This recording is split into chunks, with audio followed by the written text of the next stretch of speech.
Hello, all the mommies and daddies out there. Welcome to Common Core and Gifted Learning. This is Sneha. Today, I have come up with 10 different mommy tips or daddy tips slash caregiver tips for bringing up a good, happy child. So, the first thing that every time comes to my mind when I try to give a tip to any of the parents is talk is basically I'm talking about not just having a conversation like a futile conversation, something like that is meaningful to them. Like, talk to your kids, like it's can be something as simple as like start with how was your day, and then slowly like prompt them with questions. Do you like this new thing? Do you think you would have been better here, there? Try to understand their mindset. And usually they are very talkative right before the bed, so I use that time mostly to talk most of my stuffs and have a healthy conversation with your child. Next thing will be having a joyful mindset on your own. So there is something called transference in psychology. It means like whatever we are feeling and our behavior kind of transfers to your the person living with you, say for a child. And so it's very critical for the caregiver or the mom or dad to have a very joyful mindset, because if your mind is loitering here and there and you are having your like mood swings, it kind of shows up in your behavior, and it unknowingly or unconsciously gets transferred to your kids. So I always recommend like somehow try to manage your mood swings. Like if you're feeling irritated, just withdraw at that time. Don't go into any kind of conflict or power struggle at that moment.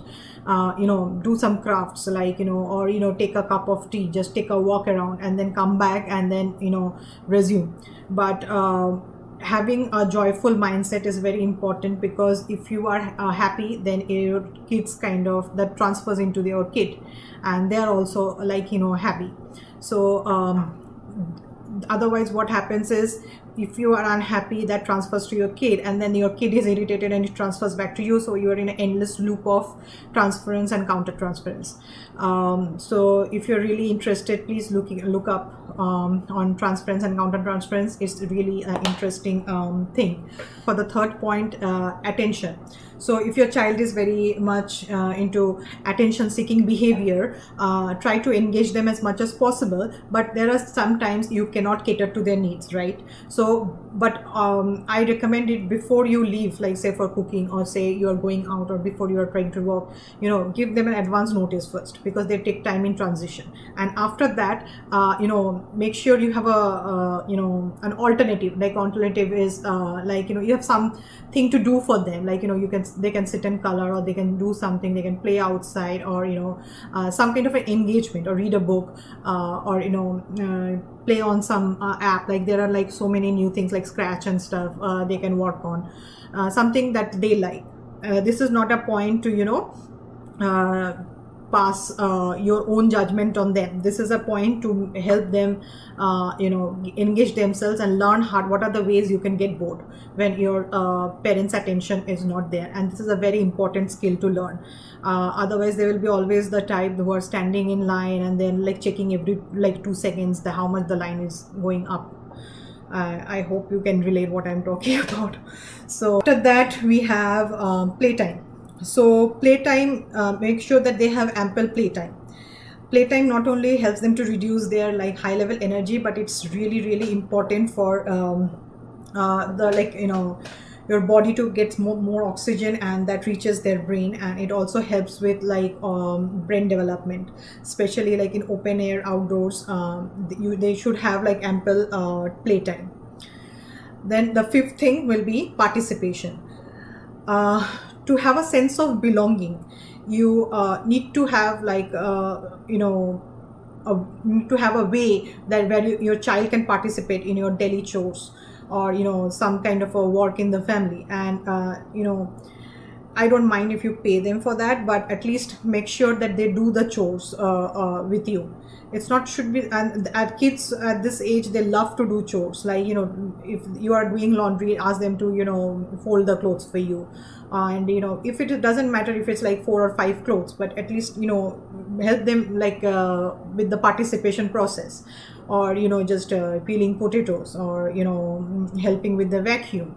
So these small chores, or if they're not in that age, like some smaller chores, like help them sorting vegetables or fruits, they like. And even if they are not able to do anything, you don't want a mess, because that's most of the parents have in the back of mind, oh, it's going to create a mess. Put them with some fake stuffs if they're very small and toddler, like you are also helping me cook. In that way, what happens is, like, they feel a sense of participation, and they don't feel like an outsider, and then they kind of get that thing, oh, this is my house and I have to take care. In Montessori system, we used to have something called practical life, under which we had like care of self, and then the care of the care of your classroom. And this is what applies to your indoor households as well, like care of your own home, the place you live. If you don't develop that respect from early age, it usually they're either pretty messy, or even they're making a mess, they will never clean up, or they expect their parents to always clean up. And this is another way to connect with your kid also, because they know that how much difficult it is sometimes to clean up if they make a mess. So that kind of builds up from a very early age. And also it gives you a proper opportunity for bonding with your kid. Then we have reward system. So reward system will be, I will talk about, like, rewarding your child is okay. I really believe in that. You should always reward, but don't reward on the achievements or their daily, like, oh, you wrote like such a nice essay, I'm gonna reward you like, say, $1. Oh, you did this, I'm gonna reward you this much. No, reward for something they have done, like good, like something morally good, like they shared something, they helped something, they helped you with something big, or they took care of you when they they took extra care of you, otherwise would have played video games when you were sick. Or the other day, my kid, I was like down with a flare, and then my kid helped me with my kitchen, like he was cleaning the kitchen. So he put the mask on, and then he cleaned up my kitchen, oven, everything.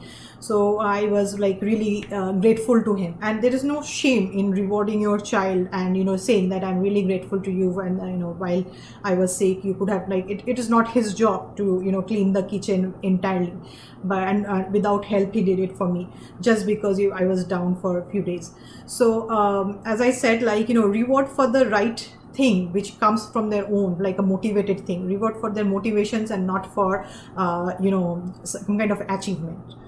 So with that, I'll go to the next one. It's called catering to happiness. Catering to happiness means like, yes, we always want our little ones to be happy, and we try to buy the every good thing, or the every, before even if it comes out of their mouth, we can, oh, mom, I want a skateboard, let's go and get the skateboard. Oh, this, it's okay. But at one point of time, they try to manipulate you and start kind of expect that this is the norm. So I always recommend parents, like, don't always cater to their happiness, because in life there will be happy and sad moments. If there is a happy moment, there will be a sad moment. It is always like followed, and it's inevitable. So they need to learn that everything is not available, or at a stone's throw. Everything has to be either like, there are some things that you get, and there are some things needs to be earned, and there are some things we can save up and earn. So instant gratification is something I do not recommend on most of the materialistic things. Instant gratification on food is still okay, but but not on any other things I would recommend. Then the 8th point will be praise. Like this, I have like so much complaints, like I can like probably go on for an hour. Like every 2 minutes they get a praise from like teachers, and I think it's just the way the society in US is like that. It's just like even they write one alphabet, it's like good job. Even they like successfully went to the bathroom, good job. Everything good job, and they do it or right overdo it so much in the beginning grades.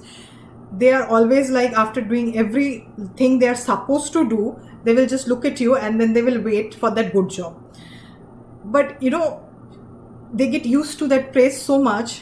When you say something like not a good job, or say something critical, or say something which is not other than the good job, any kind of critical feedback, they can't take it, and this goes up all the way to the office level. I have seen like in some, like they sometimes in the report they write like my boss was not praising me for my work, so I didn't feel motivated enough.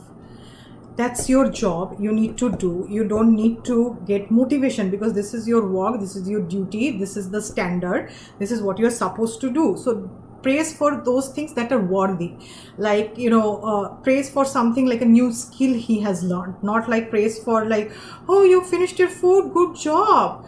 No, they are out of that age, and you need to know when to stop if you have started it, because mine is 9 and he still is like waits for me to tell like good job after everything. And it took me a long time, still like it is reduced, but it still I'm working on it, but it did take me a long time, not expecting a good job after every. So if he has say like did a 4th grade math, like he's in 2nd grade, but if he has done something in a 4th grade maths, long division and all with remainder, then I say, okay, this is a new skill you learned, and so you are smart, so you are doing a good job.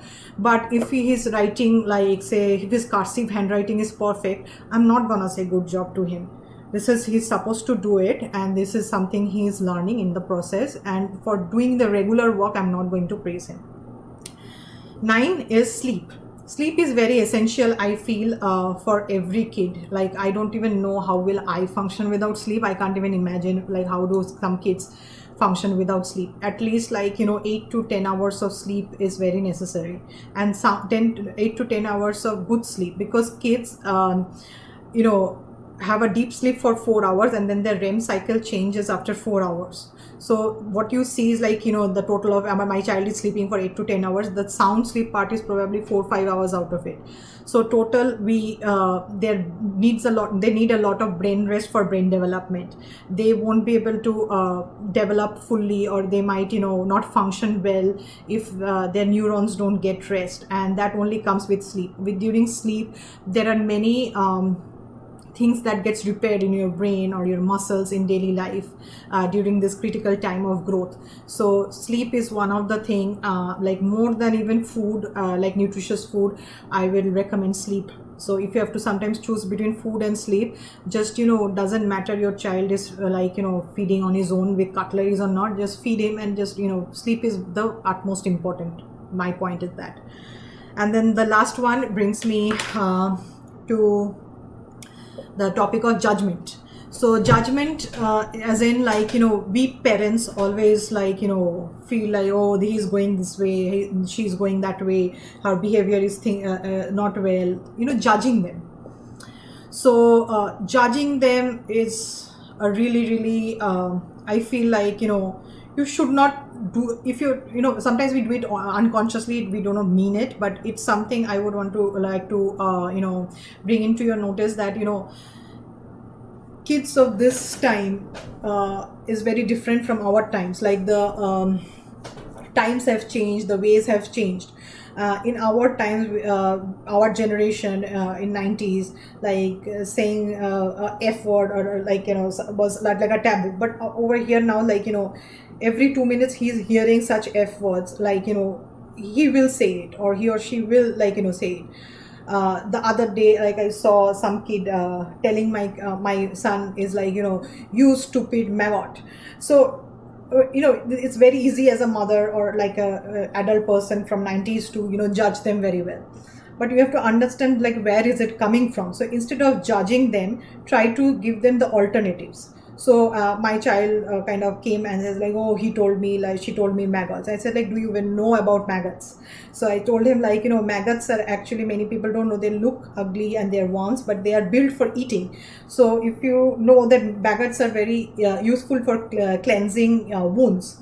So maggots in a way is a doctor. So give them positive feedback so that they also know not to judge people, because sometimes maybe they have just few friends, and this way they will have a problem adjusting with everybody, because they become so judgmental from us judging the child all the time, that they will always be not so socially great. They will always try to judge people, and then they will have very few friends left. And more than that, their adjustment capabilities become very, very limited. Like they are not flexible enough, and if there are any changes, or there are any changes in the friends behavior, they really get judgmental themselves. So this is something I recommend, like don't judge them, like let them grow. Because if you like, there's the article I was reading the other day, like even it is said like twins from the same ovary or same mom don't even have the same kind of personality. So you cannot really want, like not want, like you cannot really expect your child to be your miniature, just same as yours, and keep them judging till they become like you. So they need to grow their own personality. For them it is very important, then you don't judge them, and let them find out and explore their way, and just guide them the minimal way, or the what is actually accepted in society in terms of legal and non-legal. But at least don't judge them for their behaviors, don't judge them for their what they're learning, or what they are, because there will be always things around, bad, good. The thing is not to shut off the bad and the good, and because it will reach them somehow. So the main point is, with this tips and parenting tips, like creating a bond, and then uh, kind of guide them through all these strategies. So that's pretty much the end of today's video. If you have any questions, feel free to comment, and please like, share and subscribe, and help my channel to grow. Till then, please take care and have a good one. Bye bye.